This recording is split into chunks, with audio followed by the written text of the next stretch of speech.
Côte d'Ivoire, l'ENSOA prépare la sortie de la 33e promotion des élèves sous-officiers. C-Web Info, 100% de l'information continue, 24h sur 24 sur 7, en cliquant sur cwebinfo.net.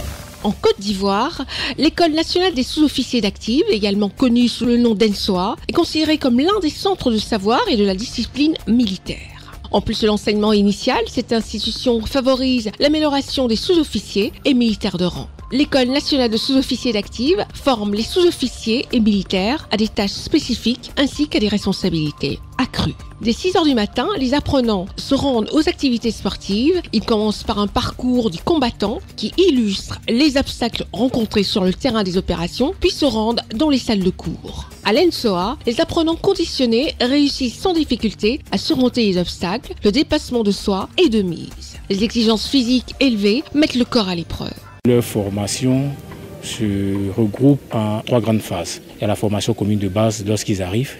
Par la suite, ils arrivent à l'étape de la formation du certificat d'âme numéro 1 et ils achèvent leur formation avec le certificat d'âme numéro 2 qui les amène à être des futurs chefs de groupe lorsqu'ils seront dans leurs unités d'affectation. Certaines séances d'entraînement nécessitent des muscles, d'autres nécessitent une concentration, comme ici dans le simulateur d'instruction technique du tir aux armes légères, une salle moderne avec des fusils et des armes lourdes. Dans les salles de cours de l'École nationale des sous-officiers d'active, on trouve des outils informatiques et des enseignements dynamiques qui répondent à toutes les attentes. Chaque année, plusieurs élèves sous-officiers ivoiriens et des pays frères sont formés à l'ENSOA dans le Cameroun, le Gabon, la République démocratique du Congo, la Guinée, le Togo et le Sénégal, pour ne mentionner que cela. Mon intégration ici à l'ENSOA a été parfaite grâce aux liens de fraternité qui lient nos deux nations.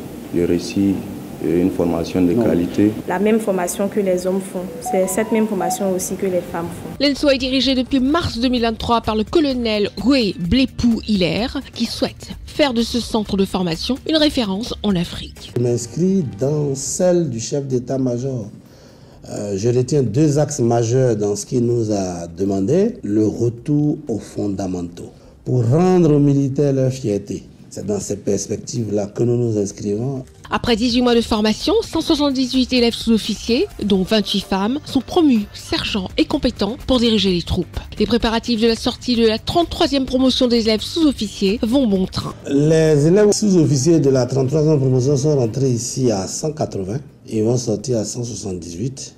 Le vendredi 3 mai prochain, ils vont arborer leur grade de sergent. Donc pour les parents, je vous ai dit que ce sera une belle fête.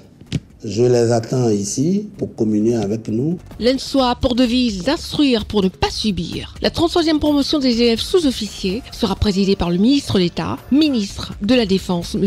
Téné Birahima Ouattara. Retrouvez toute l'actualité afro-mondiale en ligne et en multidiffusion sur C-Web Info et plateformes digitales Facebook, YouTube, Instagram et en simultané sur Radio Voltage 2.